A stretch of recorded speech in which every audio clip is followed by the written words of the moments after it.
Welcome, everybody, to another episode of The Written Compass. I'm super excited for this episode. As you know, I've kind of been solo podcasting, and you've mainly heard my voice. And slowly but surely, I'm bringing in people as I feel aligned, as I feel called. And today's guest is going to be a super exciting, aligned, serendipitous moment. And I'm going to start by telling you a little bit about how I know this person, because it's directly related to the book that we're going to be talking about that he is coming out with. That I'm so excited for you to share. So this person I know because of his book. So I'm a Body Mind certified coach, and the CEO and founder of Body Mind Coaching, Laura Wick, started to talk about this person. And I'd been supporting Laura and coaching her on writing her book that's coming out this fall. And she started to say, "Do you know this person? Do you know this person?" And I'm like, "No, I don't know this person. Who are you talking about?" She said, "Go and follow him." Okay. So I started on the socials and all of that. And all of a sudden, the name Richie Norton started coming up over and over and over again. And then lo and behold, we started talking about some of your previous books, which I'll share here in a bit. Specifically, Power of Starting Something Stupid was one that we talked about a lot. And then she was on your podcast. You guys made that connection. And you were finishing your current book. And then she brought you in to start connecting with some of the people that I'm a support team member on for hers. And I got a copy of your book. And so all of that was just coming together so that the amazing Richie Norton could be here. And I was like, you know what? I want to talk to this person. I want to share him with our audience, because the very thing that you're writing about, I think, is so powerful for people who are writing your book. So welcome, Richie Norton, to The Written Compass. You're amazing. I'm super excited to be here. It's going to be a lot of fun. Thank you. Great intro. All good people. Oh my gosh. This is a good little thing we have going here. So thank you. I'm super excited to chat. Love it. I'm so excited too. I just want to share a little bit about your background. And I love bios, and I love putting my own little flair, especially when I know the person at least just enough to be dangerous. So I love the fact of where you are, Richie, which is on the North Shore of Oahu, Hawaii. And you are there with your kiddos, 4 boys, one beautiful son who's already made his way to heaven. I love how you share that story so many times. And you've cared for many beloved foster children. And you're there with your dog, Velzy, and your amazing wife, Natalie. Yes. And Richie is pretty awesome. He definitely calls himself a serial entrepreneur, which I love, and you talk about in the book that we're going to discuss today. You're an executive coach to CEOs. You've been featured in so many magazines, Forbes, Bloomberg Business Week, all the amazing things. You're the CEO and co-founder of Proud Duct, an Inc. 5000 company, which just helps someone with creating products, right? From top to bottom, all the things that are needed for it.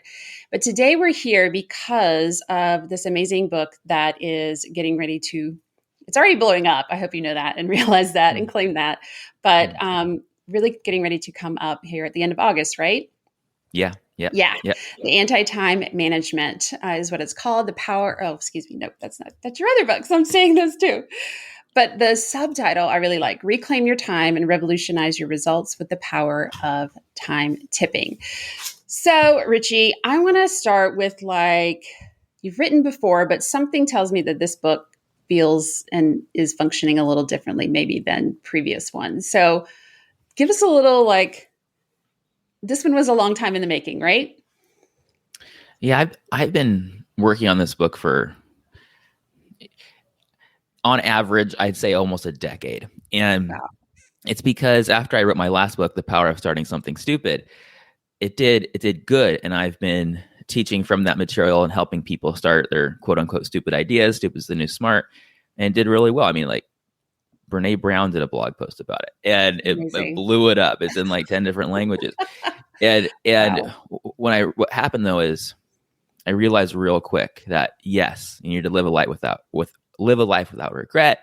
You crush fear, overcome your negative pride, start this stupid idea that's pressing on your mind. Do it now because you don't know how much time you have. And the book goes super deep in each one of those principles and helped a lot of people. But here's what I learned from it. People would tell me I'm the stupid guy now. So you type in stupid Richie and I'm everywhere, right? Just this stupid guy. So I learned people would tell me they wanted to do this stupid thing. And it wasn't necessarily hard to do it. You could identify a market, you could sell to them, you could run it up the flagpole and do your thing. Yeah. But it's not what they wanted. They told themselves they needed to do that thing because they thought once that thing was successful, then they would do this other thing. And I realized when people, they thought they stopped doing the two-step. I'm going to finally live my dreams. I'm going to go start selling this pencil company or whatever it is, right? Yeah. That's just as an example. There's nothing wrong with the pencil company. But what they realized was when they decided they finally were going to free up their time, free up their life, have availability for their family, travel the world, they lost all that free time to the new business. They lost all that freedom of how they were going to spend their day to the business. Or it's not even a new business. It could just be at the regular work and how they work. So what I learned was if you simply ask a better question, you'll get a better answer. Yeah. And when you ask someone, when that thing is successful, then what will you do? Or if this thing was already working, what would you do? Yeah, I love that.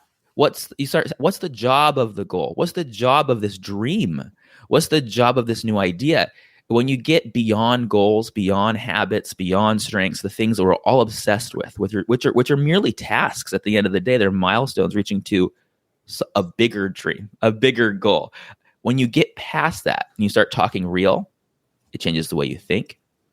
It changes the entire decision tree of choices that you're going to make.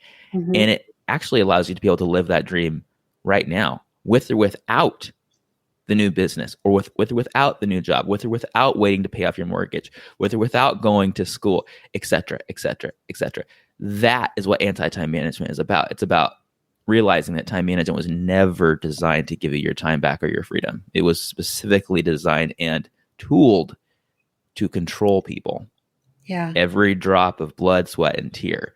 So when we use these management principles for personal development, we get confused. I have a full calendar but an empty life.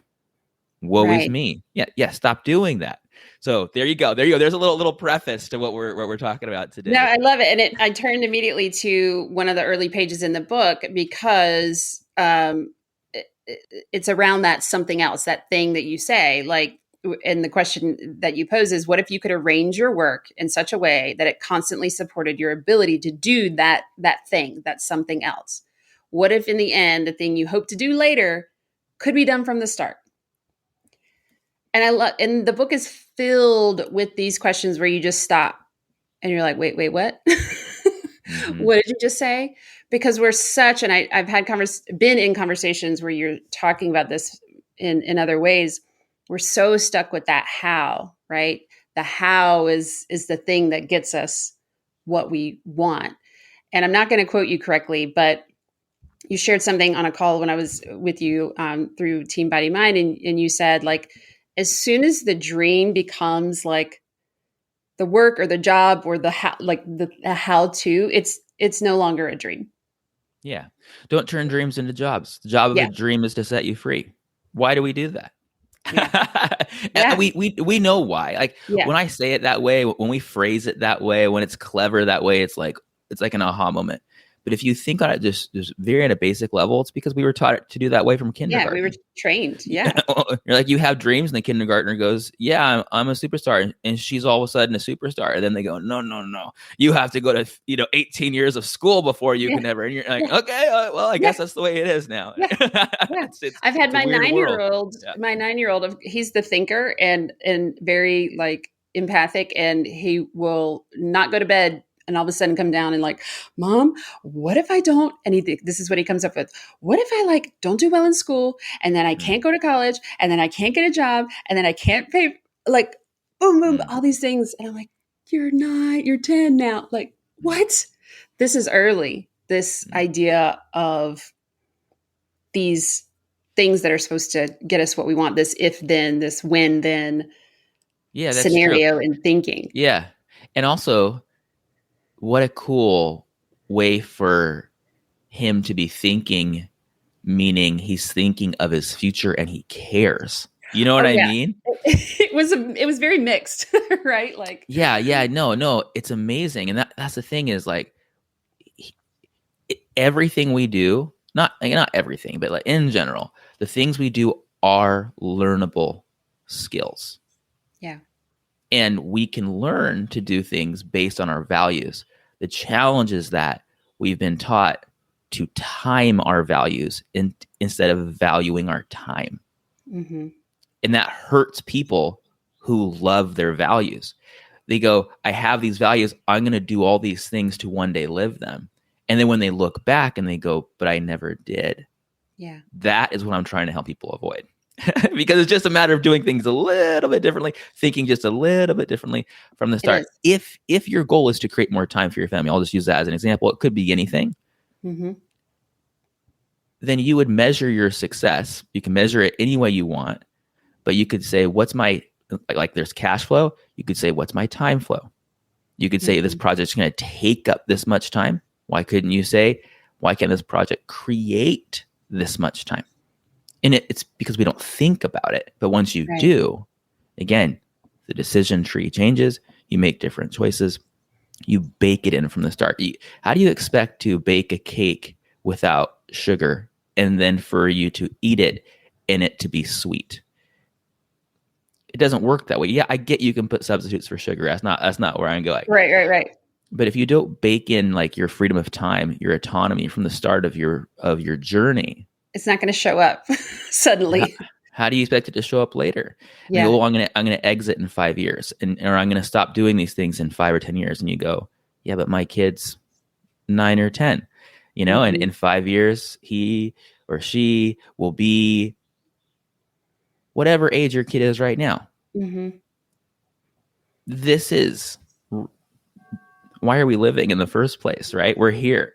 What are we living for? Yeah. So that's what anti-time management is about. It's about what is the real purpose and aligning your purpose with real priorities. Don't put your priorities last. Everyone puts their priorities last.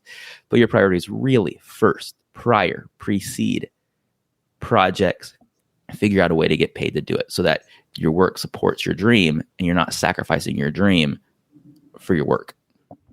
Yeah, absolutely. And I love how, like, I've been influenced by that notion. You have this great phrase of change how you get paid and change your life. And when I was in full on academia and tenured professor, like all the things, nothing else was going to change. Financially, I had hit it just where I was and the institution I was in. It was not going to change. I had not had a raise in years, and there was pretty much literally nothing I could do about it. And that was not okay with me.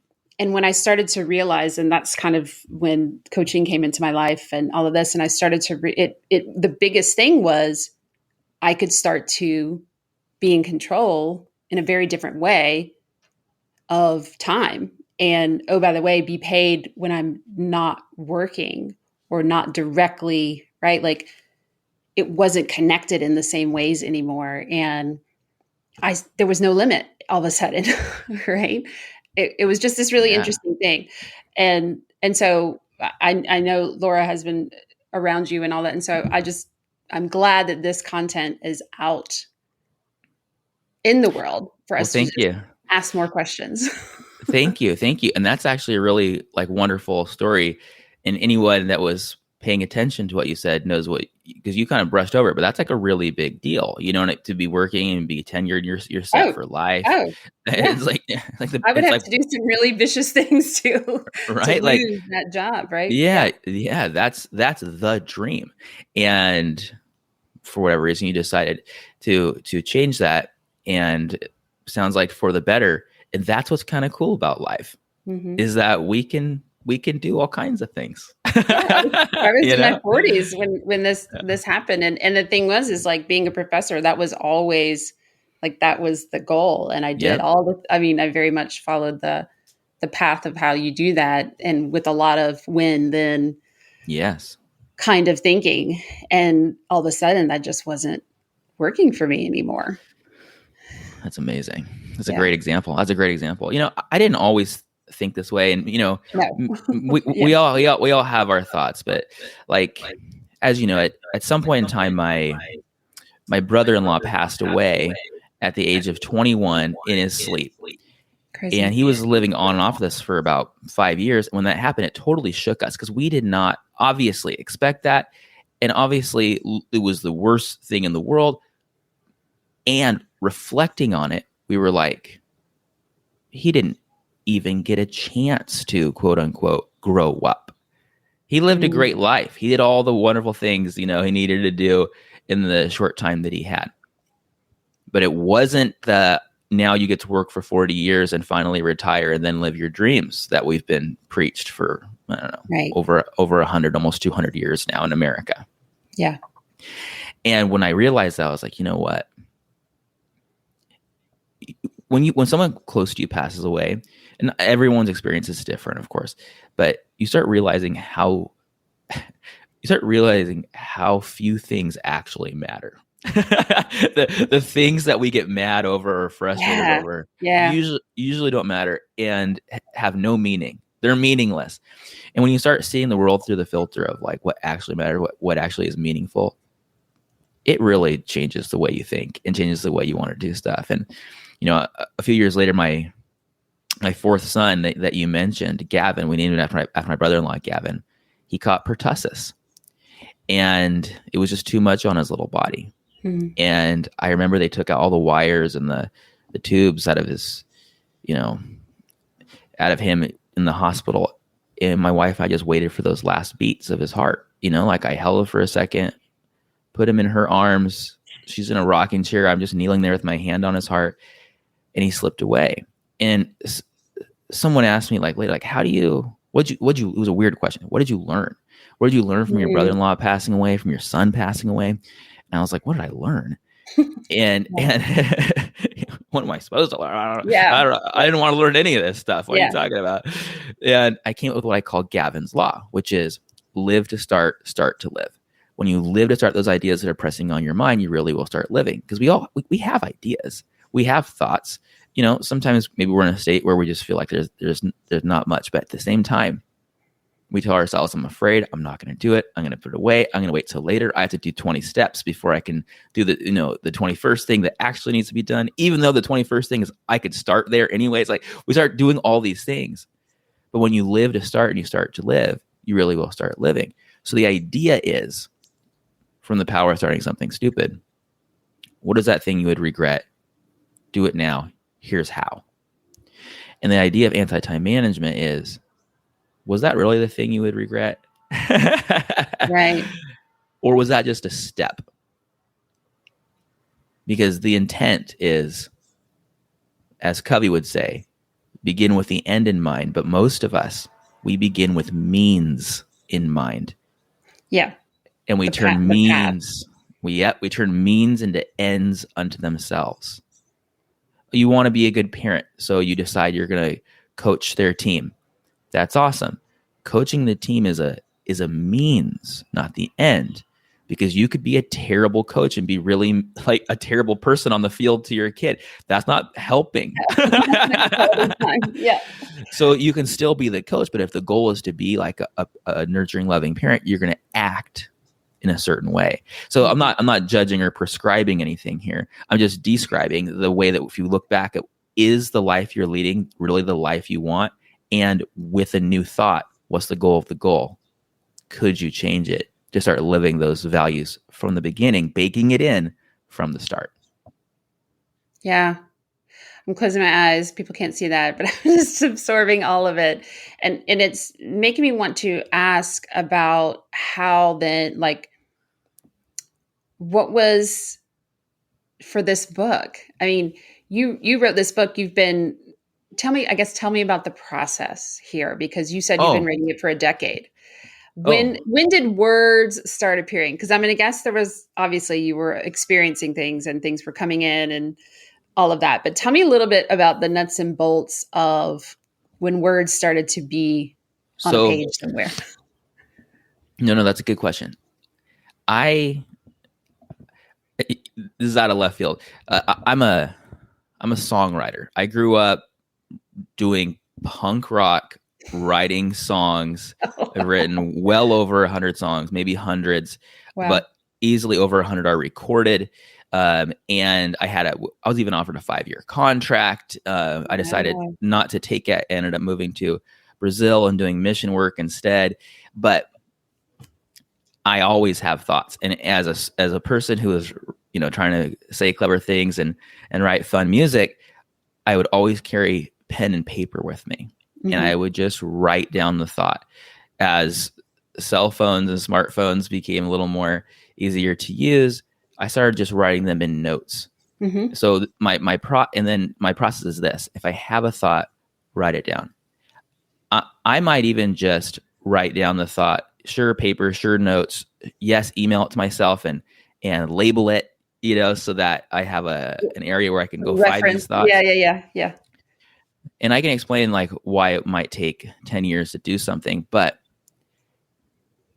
my process is, if I have all these bullet points of thoughts, which I would have normally forgotten about, right? They're passing thoughts. Then when I go to maybe write a book, and let's say I create a table of contents or something, just kind of a rough draft, I can go find all these bullet points and put them in under each potential chapter. So now let's just pretend I have 10 chapters, just headlines. They're going to change, whatever. Yep. And I have 3, 4, 5 bullet points that I've gathered over time, and I put them in there, and I turn each one of those bullet points into a paragraph, which includes a story, a principle, and an actionable thing. I write nonfiction. I write for self-improvement and entrepreneurship. Yep. So this is kind of how I do it. But all of a sudden you do that, and it's amazing. Yes. Because you're not starting from scratch, but you literally did start from scratch. Here's what I love about this, Richie, because a lot what I wanted to be is a little snarky question of like, wait, you mean you didn't have to come up with the outline and the table of contents first and then start writing the words? No, you were living and capturing, and yes, just because words matter to you, they kind of always have with the songwriting and all of that sort of thing. And plus I know you've been speaking and coaching and all that sort of stuff. And so I know communicating in words are important and language is important for you. But what is so interesting and mind-blowing to some people is they think they have to, again, I think it goes right along with the theme of the anti-time management book too, is you think you have to know all the things before you can engage. If I have that dream of I'm just called to my heart, I think I have a book in me. And people are just stunned when I say, well, let's start putting words down. Wait. Don't I need an outline? Don't I need to know what the book is about? I'm like, how could you? You've never written it. That's what's going to emerge. So I love how you shared that. It was these little bits and scraps and pieces. I think about it this way. Words need places to live. Yes. Your thoughts need a place to live. Most of the time they live in your head. So if they're going to live in your head, cool. But if you feel like it's something, or if you just want to get it out so that you don't forget it, you know what I mean? Or it needs a place so that it can later find its home. Really? So I'm creating these thoughts, these concepts, understanding or defining certain principles. I don't know what I'm going to do with them. But let's say, for example, I just instantly share it on Facebook. And let's just pretend that that's where it lives for now. Mm-hmm. And let's now pretend that somebody likes it. And let's pretend that 10 people like it. And 100 people like it, or whatever. I don't know. It just depends. And then let's pretend that somebody asks a question about it. What does that mean? Or I don't agree with that. Or you get the haters, you get the trolls, or you get someone really inquisitive, or someone DMs you about it. Well, then you respond to it. And all of a sudden you have more content. I found sometimes it's hard for people to just say stuff, even though they say stuff all the time. But when someone prompts them, like you're asking me questions and I'm now answering, it's a great facilitator of moving thoughts from the brain and moving them out, into the world where they belong. So now a thought I put on Facebook or wherever, someone likes it, I can now share it across different platforms. Mm-hmm. If it starts to be a thing that my quote unquote readers or future readers are interested in, it's a great market test. It's not perfect because you can't judge your words by how people are reacting. You can't judge your words also because the distribution on social media is totally screwed up. Sure. Okay. So you can always tell yourself, no one saw it because the internet sucks. Yes. You know what I mean? Like it's actually true. Right. So there's that. But what's interesting is when people do start engaging with it, I go, that's something people want to know more about. Yeah. Maybe I'll write an article. Maybe I'll do a podcast. Maybe I'll bring it up in a podcast right here. But all of a sudden, it turns into more content, which can develop into a book. So like this book, Anti-Time Management, like you mentioned all those different questions I have in there. And there's all these little phrases, right, that are in there. Many of those I have been sharing for a long time, and they're the ones that resonated with people in a way that made them change their life or think differently. And now they're encapsulated in this book. And now it gets to go out way beyond, like, there's no way with all the social media, email lists, speaking, like now it gets to live in a whole different world. Yep. And you could never have touched the people that are being touched and are going to be touched. I use me as a perfect example here without you having been willing. I think we're always writing personally. I think everybody's a writer in some way, shape or form. They don't claim it. I get it. School messes us up around our writing. Sorry. Yeah. We get taught all the rules, and then who would want to write with all of that in their brain? And I think we're always writing. And I think what I call everything you're talking about is called word assets. You have word assets out the wazoo. And it was just simply you tugging the threads and starting to like lay in a track, right? Like I like that. It started to come together. Yeah, no, I like that a lot. That's good. And we, this will get way crazy. You know, you're the body mind person, but aren't we literally always writing? Isn't every word written on our brain? Isn't neuroplasticity like an actual like thing in a science? Like we are literally constantly writing. It's written on our inside, you know, our head. And then we get to decide what's going to be shared. Now, I get people are scared because you say one thing today and you get canceled, and you say the wrong thing and people are going to paint you in a certain direction. Like all that's true. So yeah, sure, take that into account. But at the end of the day, when it comes to a book, well, this is your opportunity to do your best work, share your best work. Yeah. And it starts from not your best work. It evolves, and you get to have an editor look at it. And by the way, once the book is, like you said, done, two things happen. Like one, by writing, you're able to help more people. Two, by having the book done, you're able to help more people because now they can find you. They have a reason to talk to you. Whereas before they didn't know who you were and they had no reason specifically or topic, you know, to talk to you. So like when we talk about anti-time management, it's now turned into like, we've probably talked about 100 different things in that are all of a sudden, like you said, tied together by this conversation. It's magic. It's magic. I love it. Tell us more about how your books, and this one even before it's even out, like has it supported you? Either supported you personally in your business? Like what have you seen already? The book is a magnet. And I want everyone to read it because I really believe in it. But somehow it just finds the right people, you know, and you can do your best as a marketer or a PR person to spread the word and for people to share it. And we all want it to do better than it does. We all want all the things. But you have to remember, like, if you don't do it, none of those opportunities present themselves. But writing a book is one decision that makes a million other possibilities happen. And some people write a book, and, right? Some people will write a book and they'll move on to the next book or to something else. I don't know why you would do that. This thing's just born. Let it grow up.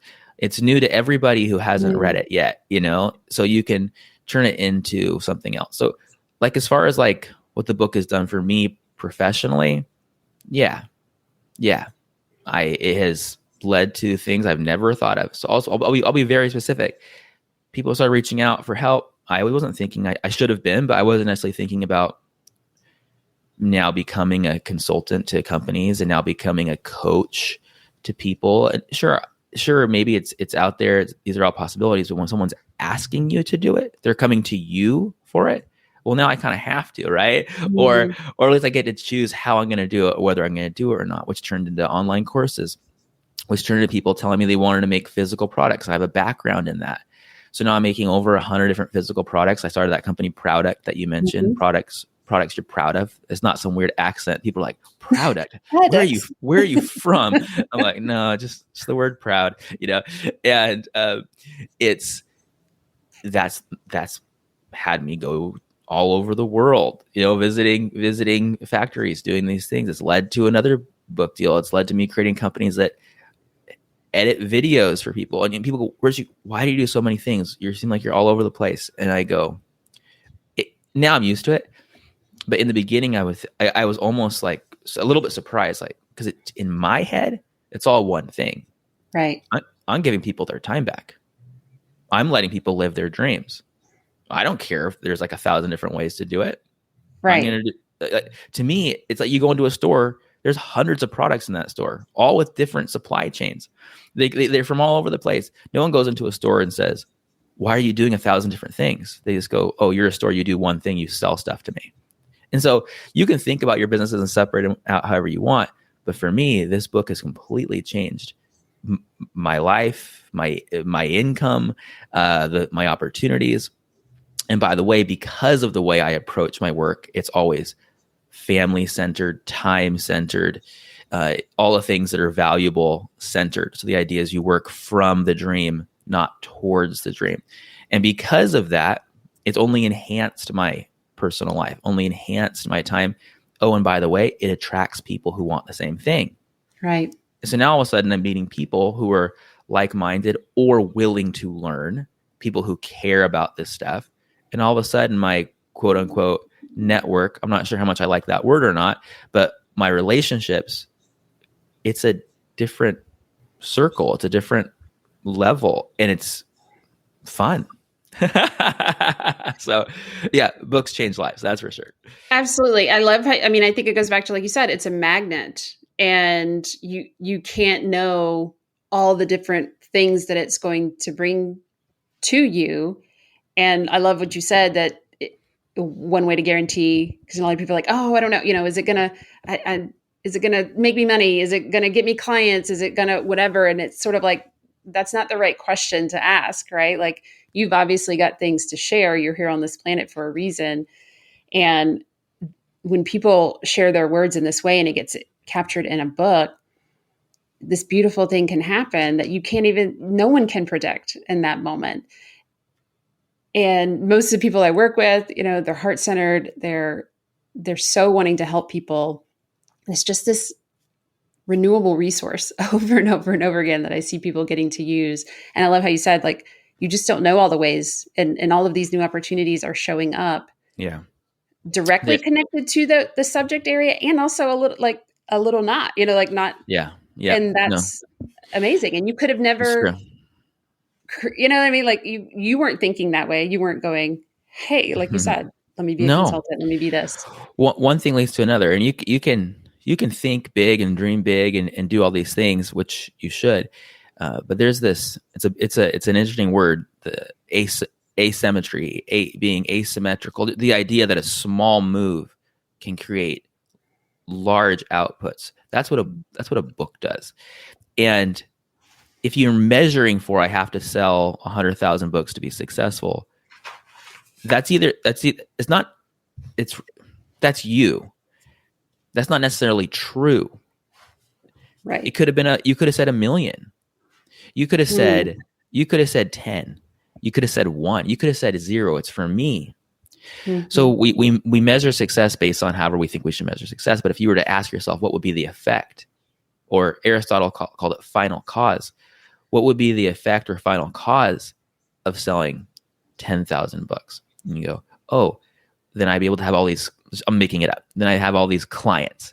And you go, well, do you actually have to sell 10,000 books to have all these clients? Right. And you go, right. What does all these clients mean? Oh, it means like, I don't know, 10 clients a year, 10 clients a month. And you go, how much money is that to you? And you go, I don't know. Once you realize that and you go, oh my gosh, people start going, you're telling me I could sell something to one person for $1,000 instead of 10 people at $100, those are very different lifestyles. And so when you relate it back to the book, you say that could be one person who now comes into my world who needs this service that's $1,000 or $10,000 or more. I don't know someone's business. I don't know what they're doing. Right. I'm just saying, if you measure for what the actual thing is that you want, then the book can help you get there regardless of how many it sells. You still want it to sell zillions and bajillions. You want it to sell all of them. But not just for selling's sake, not just that. You're right. It's like, what is the measure of success? And it's because you're helping people. You That's right. Are you selling for selling's sake? Right. Or what is nobody the sake? I know. What is the sake of this book? That changes. Again, I'll use that word, decision tree. Changes your choices, changes the way you view things, and also allows you to be able to ultimately, I'm going to guess, many people listening to this, their family and their personal time is the most important. So if you were to start there, then you would do your best not to have your whole entire life destroyed by holding up and writing the book. You would do it in a way that actually allows you to be a light to your family. I know everyone's like, yeah, how do you do that? You got to think about it, but you first have to identify it. Absolutely. And that's what I love. I think the book presents every chapter, like you said, those bullet points so many years ago that have evolved into these chapters around your beautiful phrases of final cause and project stacking and the time tipping concept in and of itself. And then the questions that go along with it. Like, it just opens up so many opportunities for people to really sit down with themselves and have a moment to go, is this really in alignment? Am I doing the things that are really in alignment with what I truly want? And I love that words are offering people the opportunity to do that. So I'm so glad that this book is out. Yeah. Thank you. I have a few questions that I kind of try to ask, or have started to ask people who come on here. So like I said, you're one of like the first few that I'm doing. So that's super cool. I would love, do you have a first memory of writing, or when you started to realize like, ooh, this writing thing is kind of powerful? No, but when you say it, what comes to mind is my English teacher, who was wonderful in high school, telling me that my handwriting was chicken scratch. And I knew it was true. And I also didn't care. Right. I didn't care if even my own handwriting that I would write my notes on, I couldn't read the day, a day later, because I don't understand what I wrote, because I have such terrible handwriting. And I'm not gonna pretend like I actually like writing. It's like bleeding. It's like walking up and just, it's torture. Okay, it is so hard. But my reason for writing is important to me, and I want my reason to be bigger than my fear, or even the pain that I might feel. Discomfort, during the process. I believe that purpose comes first, then process. I know a lot of artists say follow the process. I get it, but if the process is leading you to the wrong place, what are you doing? So I begin with purpose, and purpose allows me to overcome all my fears and other things and pains. So at the end of the day, writing is awesome. That's what I remember when you asked me that question. But it's become fun to me when I think about how it can impact someone. Like when I was writing music, I was thinking, how cool will it be when people are singing along with me when we're on stage? And that happened. And I got to see that. So, one little tip I think would be, write now, write early, share now, share earlier than you ever imagined. Yep. That loop, I think that's what propels me forward. And also it kind of solidifies a commitment for yourself too. Like, this is happening. I'm doing this. And nobody cares when the book comes out. Like nobody cares. Nobody's sitting there like, Shayna, you said you were doing this thing. I'm writing a book now. Nobody's behind me. It's just me. But that why and that commitment to go, this is here. I'm honoring the words and sharing. I love that. I love sharing early, share often. It's like exercise. Do something, do it often. There you go. Yeah, Do definitely. you have a favorite book? This is when I have a hard time answering myself, but I always like to ask. I have several, but one that comes to mind is it's about a guy named Muhammad Yunus who invented microfinance to help people work out of their way out of poverty. That's my passion is social entrepreneurship, helping people become self-reliant through self-employment. So it's called Banker to the Poor. It's a great book. And then a business one would be Good to Great. And it's by Jim Collins, and it's amazing, where he does these studies and talks about what makes a company great, and the principles are applicable, in my opinion, in so many different aspects of your life. I mean, I could go on, but there you go. There's a couple. Those are awesome. Yeah. Richie, this has been super, super fun. I want to make sure we know all the places to go to get connected to you and get their hands on this book. So tell us Thank where you. you are, how to connect with you. I know the book's on Amazon, Anti-Time Management. Yeah, it's available for pre-sale right now. You might be listening to this later, and it's just you can be mailed out, today or however it works over there. But yeah, Anti-Time Management, I love it. Pre-orders help a ton. Helps this, but like it helps publishers understand like how many they're gonna print and where they're gonna go and how they're gonna do it, and with all that kind of stuff. So yeah, please grab a copy there. But it's also available at Barnes and Noble and everywhere books are sold. If you go to my website, richienorton.com, I currently have on there a thing called the 76-day challenge. That's how long my son lived. And I learned that over the course of about 3 months, more or less, you can kind of make anything happen.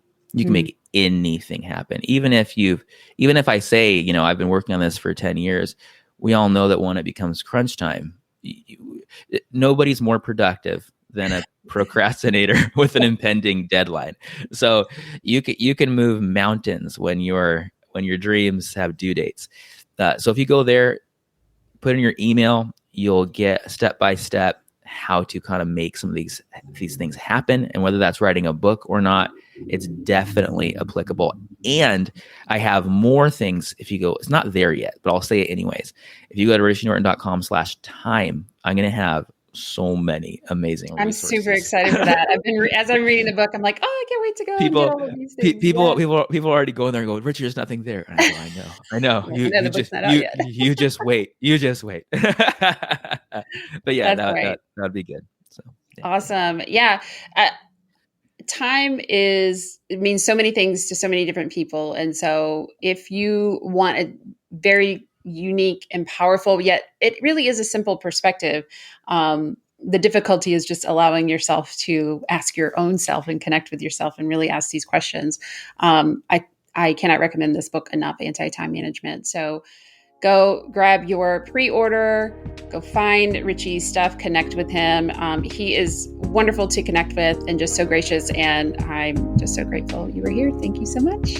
You're the best. Thank you so much. That was a lot of fun. I appreciate it. Thank you so much for joining me for this episode of The Written Compass. If you are loving this content, then please share this episode and tag me on Instagram at @ShaynaHartman_.